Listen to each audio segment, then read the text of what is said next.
అనగానే చాలాసార్లు చెప్పాను.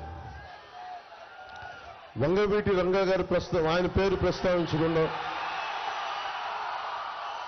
అన్ని సామాజిక వర్గాల అభిమాన నాయకులు, వారి అబ్బాయి నా సోదరుడు వంగవీటి రాధా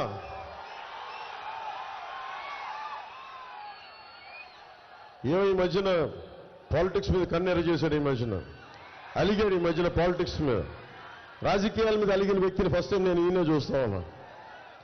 ఎన్నిసార్లు గడ్డం పట్టుకుని రానమ్మ రామ్మ అంటే ఎండే మాట. నా పార్టీలో కొద్ది కనీసం ఉండు, విజయవాడ ప్రజలకి అవసరం, నాన్నగారి వారసత్వాన్ని ముందుకు తీసుకెళ్ళాలి, అది చాలా చాలా అవసరం. అండగా నిలబడ్డ వ్యక్తి. సరే ఏ పరిస్థితులు అయితే ఫైనల్గా మొత్తం జూలు దులుపుకొని బయటకు వచ్చాడు. ఈ రోజున దాక్కుని ఉన్నాడు కింద వ్యాన్లో, వారాయి కింద.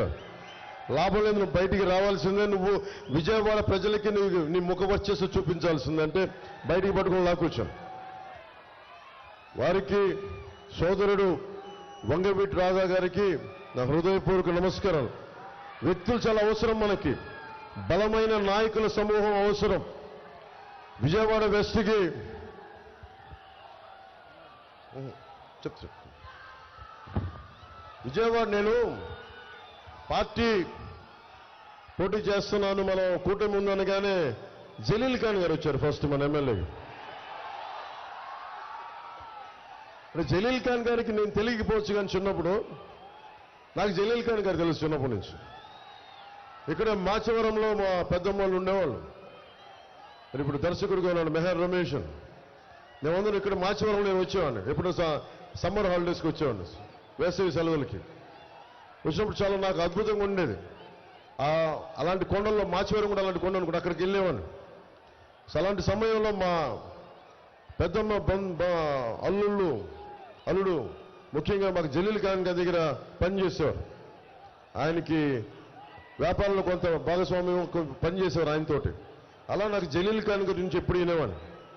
అలాంటి జలీల్ ఖాన్ గారు వచ్చి మీరు అవకాశం ఇస్తే నేను వెస్ట్ నుంచి పోటీ చేస్తానంటే నాకు నిజంగా తెలియదు. కూటమి అన్ని కూర్చొని పెద్దలందరూ కూర్చొని మాట్లాడాలి.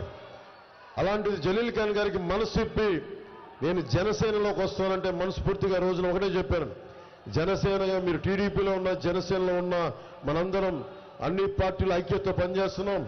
నిజంగా మీ భవిష్యత్తుని మేము అండగా చూసుకుంటాం, మీకు అండగా ఉంటామని ఆ రోజు మనసిప్పి ఈరోజు మద్దతు తెలుపుతున్నందుకు ముఖ్యంగా మొట్టమొదటిగా జలీల్ ఖాన్ గారికి నా హృదయపూర్వక నమస్కారాలు, హృదయపూర్వక ధన్యవాదాలు.